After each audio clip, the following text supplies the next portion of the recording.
Hello Ospreys, welcome to Amber's Marvel Musings. My name is Amber Landerneau, and as the name suggests, we will be talking about heroes and villains and anything tying back to the Marvel Universe.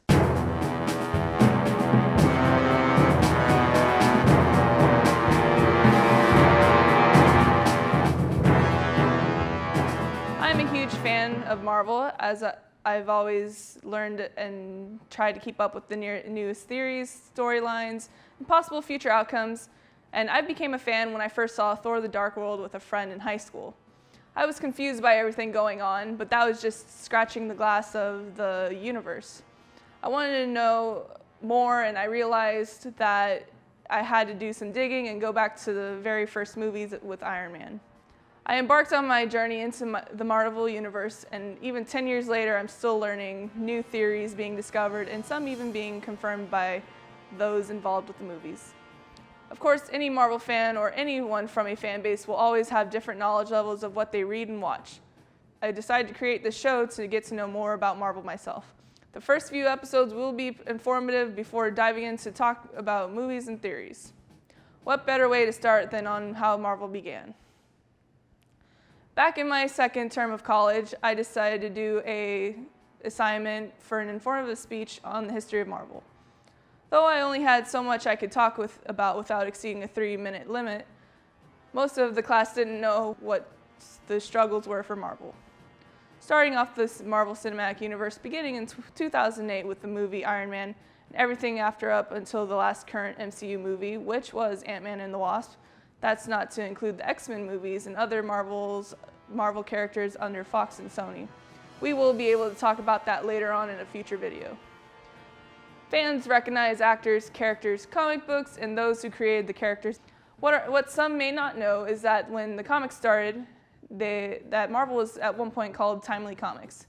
This was back in 1939, the golden age of comic books. Timely Publications was the name of the comic book division launched by Martin Goodman. He started it based off of his existing company in McGraw-Hill, New York. 1939 was a big year since the medium of comic books grew popular with superheroes, flashy colors. The first publication was of The Human Torch, which sold over 80,000 copies its first run, and had another additional printing in November, which had 800,000 copies with a promising outlook for the company.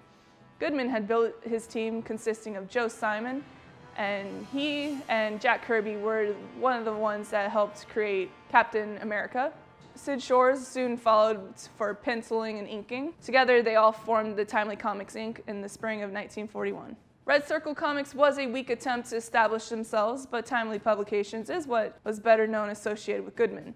Goodman's group became known as Timely Comics, of course.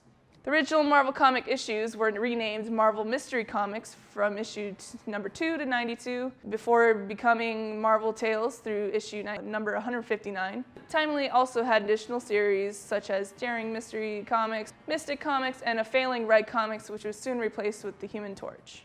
Going on sale a year before the bombing of Pearl Harbor, Captain America was shown punching Hitler in the face. This first issue sold nearly 1 million copies. Captain America became the third star alongside Submariner and the Human Torch. Captain America featured his sidekick Bucky Barnes, named after Joe Simon's friend. The comic followed just the duo facing off threats to wartime in America and the Allies. Captain America comics was popular during World War II, providing millions such as children and soldiers cheap entertainment. Sadly, the superheroes fell out of popularity during the post-war era. Comics were struggling to keep readers as it competed with mediums such as television. Colored television came out in the late 1940s just for a history lesson, just after the war ended, which played a part in why kids preferred television over comics. The exact end of the golden age of comic books for Timely is distinguished by the cancellation of Captain America, issue number 75 in February of 1950. Many wanted to get back to normal now that the war was over, and they didn't want to continue hearing about the struggles of the war. Superhero comics were not being produced for a while, and in the absence, Goodman expanded to feature a variety of genres, such as horrors, westerns, humor, and romance titles, to name a few. The new line of comics were under Atlas Comics. That only lasted during the early and mid-50s. As other comic book distributor DC Comics started to succeed in reviving superheroes in the late 50s and early 60s, A brand new beginning followed for the officially now known as Marvel Comics. Writer-editor Stan Lee began to introduce superheroes designed to appeal to older readers and child audiences of the medium in 1961. Stan Lee helped revolutionize superhero comics, and the reputation developed for Marvel Comics as they focused on adult issues and characterizations to a larger extent than most comics and heroes before. This pleasing the readers. Stan Lee's favorite Spider-Man is a great example. He was a young kid. He was dealing with the typical teenage problems such as self-doubt. The rebirth of the modern heroes helped turn the franchise around, with newer ideas and characters that were once canceled were brought back with new and exciting twists. Marvel found their success by doing something that shocked audience and was provocative, which ended up being what the readers liked. Political references were tied in with the stories such as the civil rights movements and the Watergate scandal. Even for a Captain America comic book that was being worked on, it was totally scrapped the moment 9/11 happened. It turned into a Spider-Man comic showing Captain America and other characters, such as villains, reacting to the event. In the mid-'80s, Marvel Entertainment Group's ownership was sold several times, the stock rising, and junk bonds were issued that were to be used to acquire other entertainment companies secured by MEG stock. Over the years, Marvel grew rapidly in popularity. However, in 1992, 7 top artists left to form a new comics group. If things couldn't get any worse, several years later, the industry slumped. MEG filed for bankruptcy protection.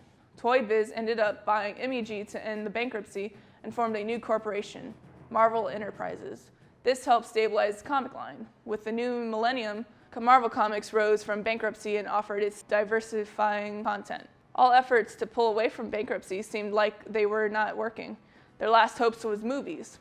Some characters during this time had successful films such as X-Men, Men in Black, and Spider-Man. Yes, the first Spider-Man in 2002. These movies were hits, however, Marvel saw little profit coming from them. It was in 2003 when the idea of a cinematic universe started to come into play for the movies that would cross over with each other, just like in the comics. Work on Iron Man started as they landed some money. However, if the film failed, the gems of the business, such as Thor and Captain America, would belong to the bank. In 2007, Marvel Studios met a new president, Kevin Feige. Under him, Marvel grew, and Iron Man kick-started a cinematic universe that was only the beginning. Several standalone superhero movies later, those heroes assembled together for the Avengers, which was third on the highest-grossing film of all time for several years, now sitting 6th currently. Five Marvel movies also sit in the top 25. Of course, to change this year with the highly anticipated movies Captain Marvel and Avengers Endgame. In August of 2009, the Walt Disney Company purchased Marvel. 20 years ago, Marvel was in debt, and now bringing in multi-billion dollars in victory. Thank you for joining in today, Ospreys. Catch you next time.